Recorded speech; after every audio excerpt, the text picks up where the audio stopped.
Hello and welcome back to Lorfed Gaming Plays Neverwinter Tonight's Enhanced Edition. I'm your host Lorfed. In this very first Dark Dreams of Furiae, we're going to go ahead and start up this module and see what it's all about. As always, everyone, like, comment, and subscribe to my channel for more Neverwinter Tonight's Enhanced Edition videos like this. Do not forget to hit that notification bell so be updated and much more.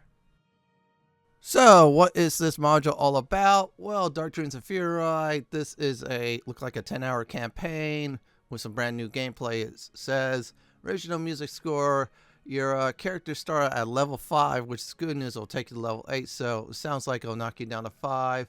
So it looks like time is the essence, so we got to make sure we do the right things, or we get stuck in dead ends, just like old school Sierra games. Other than that, though, I was about to start as my Blackguard, but I did a test run, and yeah, he got knocked out for being a Blackguard due to the fact that, yeah, there's a lot of good choices. So I'm starting out as a Paladin, so let's get to the character creation now.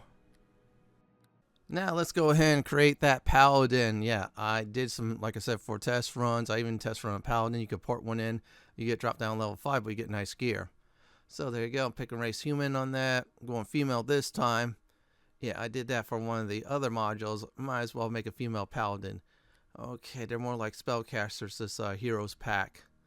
Oh, well, maybe. Oh, yeah, I did use her for that, though. That was a good thing. Yeah, that was my, I think it was Shadow Guard one. Instead, I'm going to use one from the one I created from the Bard's Tale. Yeah, that game. It's classic. Well, the Bard's Tale trilogy, but still, get the point. Pick a Paladin, so I will have to be careful. I'll have to definitely pick a lawful and good alignment. Yeah, I know, that's twice, but it is what it is. So I'm going to put Strength at 14. That's going to be my secondary stat if I decide to raise it up. Dexterity, I'm going to keep at 12. Wisdom at 14. I'm going to keep Constitution at 14, you'll see. Intelligence stays at 10. And Charisma is going to be 14. I'm going to boost that up like crazy. So Strength, Constitution, and Charisma at 14, with Charisma being the main stat I'm focused on. Dexterity 12.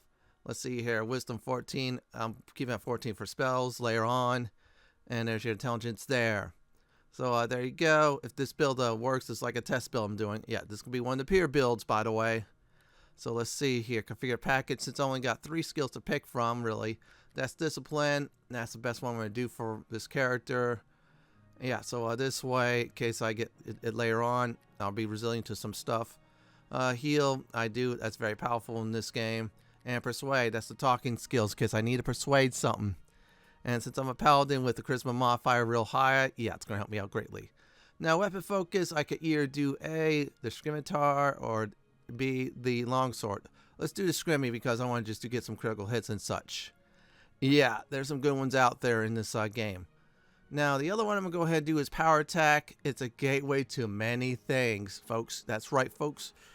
Gateway, as in other words, let's see here. Divine, divine power and such. Like that. So weapon focus, this gives you a +1 roll with your base weapon you pick. So in other words, you'll be more likely to hit, which is really good. The power attack, yeah, this one gives you +5 for damage, -5 to hit, really -4 thanks to the feat I have. And it's a gateway to Cleave, Great Cleave, Divine Might, yeah, that's what it is, that's what I'm focused on, and Divine Shield. This is a Paladin, so I'm going to focus on that big time. Now, I'm going to customize the character, try to look, of course, like I would say more like the Paladin in the screen there, from the Bard's Tale trilogy. Yeah, those, I say pictures, I say portraits are real nice. Definitely use it for this game.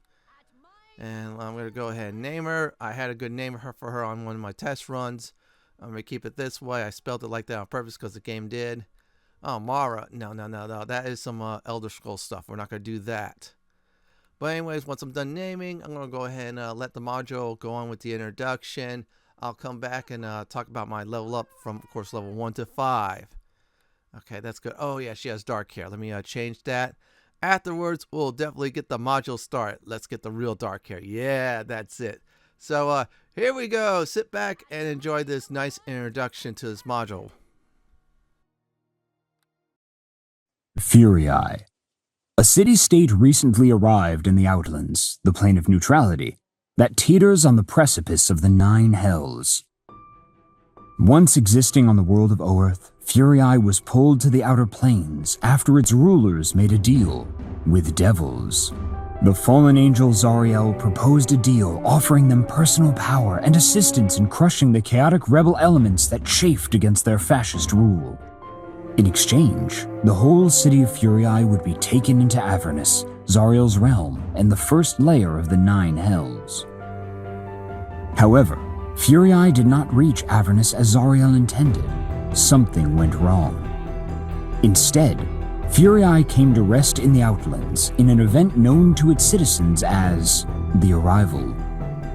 That was 10 years ago. Now, as Zariel's attention is pulled elsewhere, a very real war rages for the hearts and minds of its people. For in the plains, philosophy is a force much like gravity. Like attracts like, and with the fascist grip Furiae finds itself in, Avernus has been tantalizingly close to finally claiming the city. Factions from Sigil with a love of law have wormed their way into the local government. Nobles, many of whose holdings were left behind on Orth, desperately cling to power. Beatazu, still bound by the wording of their original contract, now roam the city, enforcing a brutal version of Furiae's laws. Revolutionaries from the days of civil war before the Arrival clash with them all, while the city guard tries desperately to keep order. Into this ongoing conflict for the soul of the city comes a new wrinkle: world wine, an illegal arcane substance that causes dreamlike euphoria in mortals, but is poisonous, even lethal to all outsiders, regardless of what their natural protections may be. The appearance and trade of world wine is a powerful force that could push the city toward law or chaos, good or evil, depending on how it is dealt with. A canny citizen of Furiae could stand to learn more about such a substance, no matter their inclinations or motivations. A citizen like you. If you didn't get the, of course, introduction, this is like ongoing during the events of, you guessed it, Descent into Avernus, which is a very popular, or say very recently popular, if you're looking at this point of view, Dungeons & Dragons module, which many games did pick some materials from it. Let's see here, the Neverwinter module, and of course definitely Baldur's Gate 3. Well, the Aftermath, their version was good. Anyways, let's go ahead and level up our Pure Paladin. I'm going to go ahead and do Discipline, Heal, and Persuade. Those are my 3 skills. Persuade is going to be very important in this module, so anything story-driven, yeah, you want a talking skill. So since I'm playing Lawful Good, Persuade's the way to go. So let's go ahead and do that, and let's see here. Okay, we get 2 things. Aurora Courage, you're basically immune to fear, which is good, and Smite Evil, you do extra damage, of course, against evil with your charisma modifier and your paladin levels when you smite a foe. That's some powerful stuff, by the way. So let's level up, and yeah, see, there's this there. A character with this feat is immune to fear. There you have it. So that's going to work out great for me, and usually foes early on with fear is deadly. Let's go ahead and do Paladin again. Yeah, we're leveling up to 5. And there you go. And let's go ahead and grab that as well. Okay, we get some few things. See, we could get Khalid, but I'm going to do his Divine Might, but let's go over things. Okay, this will remove diseases, so that's good for us. Let's see here. Turn Undead. We get the Turn Undead, not powerful as a cleric, but still very nice. We also use those charges for Divine Might. I'm going to go ahead and get to that in a few moments. Just let everybody look at that. And let's see here. Hit the OK button. I should have made a Paladin Dwarf, but oh well. Dwarven Defender was good in the last module. Alright, so let's do, okay, let's, okay, Turn Undead. And Divine Might. So what this does is it adds your Charisma modifier bonus to your weapon damage. So ours is +2. If you, for example, do 8, so it'll be 8 plus 2, which is 10. And it'll take a charge, of course, you guessed it, of your, if I remember right, Turn Undead. And I'm going to go ahead and put it. I probably accidentally did the other one, but oops, oh well. Okay, there you go. And I was supposed to put, yeah, I did extra smite instead, of course, cure disease. Let's just level up. Every level 4, we're going to go ahead and do Charisma with this build. This one's a work in progress, so there you go. Same 3 skills, especially the talking one, because I have a gut feeling we'll be using that at some point a lot. Alright, we're going to level up one more time, and then after that, I'm going to go ahead and talk to that portal thing. There you go. We'll get the skills, and that's about it with leveling. So the portal things are to allow you to have a background that might help you in some points in the module and such like that. So I'm going to let this all go on.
All right, everyone, we got our gnome in the apartment. He came from the rubble, so that's a good way to officially start off the module.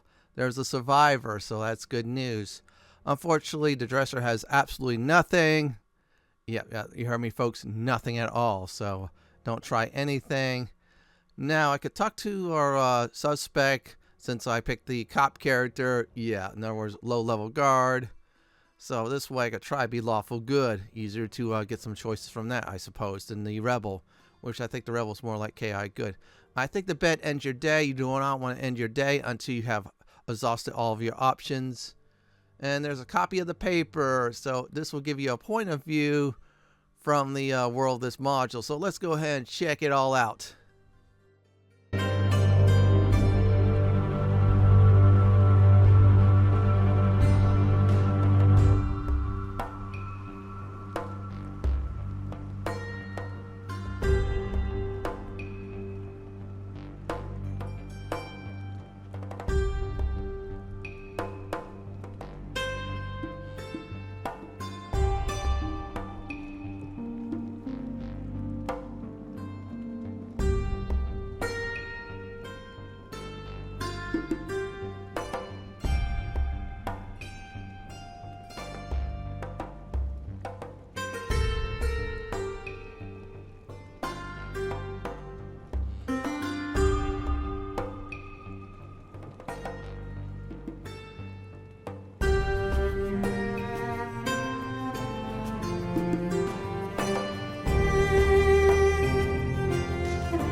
The word of the day for the paper is propaganda, and yeah, the hints of Zariel's around this, say, city, that is no good. Let's talk to our suspect.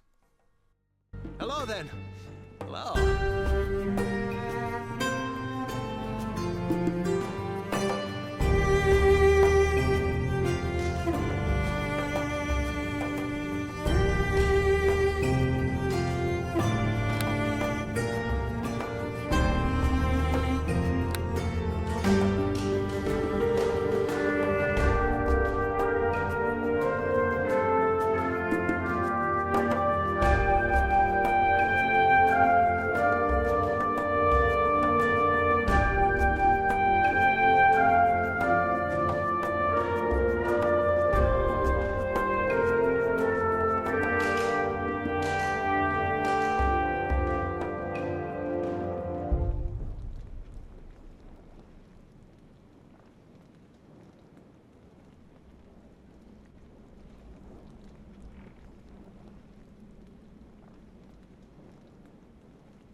All right, let's go ahead and check our character we just recruited.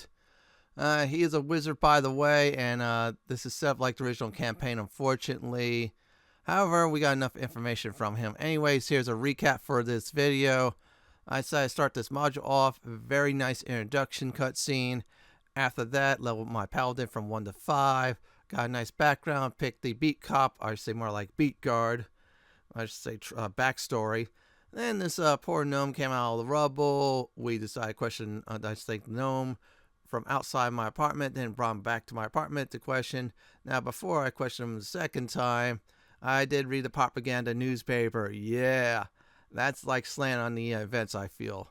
In the next Dark Dreams of Furiae, we're about to explore the city. This is it for my Neverwinter Nights Enhanced Edition Dark Dreams of Furiae Part 1 video. This is Lord Fenton signing off. Thanks for watching, everyone, and have a great day or night, and do please stay safe. Please subscribe to my channel for more Neverwinter Nights Enhanced Edition content like this. If you like what you see, then pick my suggestion on the upper left hand corner or YouTube's suggestion on the bottom left hand corner. Have a great day or night, and do enjoy the killings.